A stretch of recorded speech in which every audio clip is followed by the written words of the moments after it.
Mac, before that. Body Shop, before that. Sephora, even before that. Let's go back further yet, to the year 1950.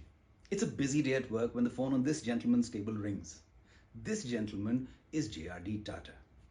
It's been 12 years since he's taken over as the chairman of the Indian multinational firm bearing his family name that is already displaying clear signs of becoming the multi-billion-dollar giant that it will over the decades to follow. A familiar, friendly voice greets Mr. Tata. Except it isn't just any other regular work call. The voice at the other end of the call is that of the country's Prime Minister, Mr. Jawaharlal Nehru's. He is called to share a concern. There is no cosmetic brand in India. If an Indian lady wants to use makeup, she has to depend on expensive international names that, apart from being pricey, aren't particularly considerate of Indian weather conditions and the beautiful skin tone of our gorgeous Indian ladies. Would JRD give this need due thought? It could result in a serious economic boom for this industry. Let's bear in mind, India doesn't yet have a homemade makeup brand. Sure enough, Mr. Tata gets to work almost right away.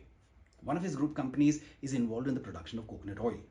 He establishes a subsidiary firm linked to this company for supply of the basic raw materials for cosmetics production. He then handpicks a team to deliver upon his vision of a true blue made in India product. There are some challenges along the runway though. To create a strong perfume base for his brand, he needs to enlist the expertise of master perfumers with experience within the cosmetics domain. He enrolls the services of two firms, Renoir and Robert Piguet, two celebrated French perfume producers, but in a strictly consultancy capacity. The brand's product signature is now shaping up beautifully, but there is a concern. They still don't have a brand name. A team representing the Tata Group is sent to Paris to put their heads together with their French counterparts to address this challenge. This is where this gentleman steps in. Not literally, but his work does. His name is Leo Delibes and he's a well-known French composer.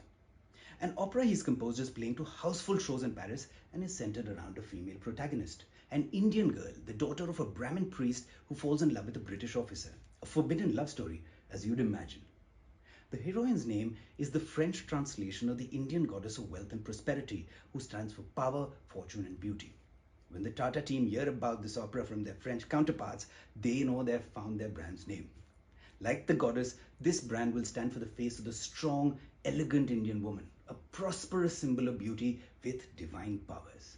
And so it goes from Lakshmi to its French translation, Lakme.